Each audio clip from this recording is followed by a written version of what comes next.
റിവല്യൂഷന്റെ news at 7 വാർത്തകളിലേക്ക് ഏവർക്കും സ്വാഗതം. പ്രാദേശിക വാർത്തകൾ ചുരുക്കത്തിൽ.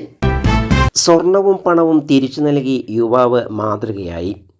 മണ്ണാർക്കാട് പോലീസ് സ്റ്റേഷനിൽ വെച്ച് യഥാർത്ഥ ഉടമസ്ഥയ്ക്ക് സാധനങ്ങൾ കൈമാറി. വാർത്ത വിശദമായി.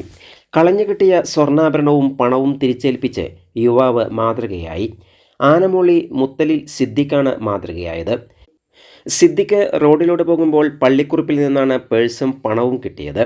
റോഡിൽ വീണ് കിടക്കുന്ന സാധനം നോക്കിയപ്പോഴാണ് പണവും രേഖകളും ആണെന്ന് മനസ്സിലായത്.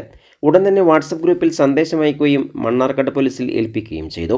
പള്ളിക്കുറുപ്പ് സുകുപ്പടി ശാസ്താമംഗലം കുഞ്ചിയുടെ അരപ്പവൻ തൂക്കം വരുന്ന കമ്മലും പണവും അടങ്ങിയ പേഴ്സാണ് നഷ്ടപ്പെട്ടത്. മണ്ണാർക്കാട് പോലീസ് സ്റ്റേഷനിൽ വെച്ച് യഥാർത്ഥ ഉടമസ്ഥയ്ക്ക് കൈമാറുകയും ചെയ്തു.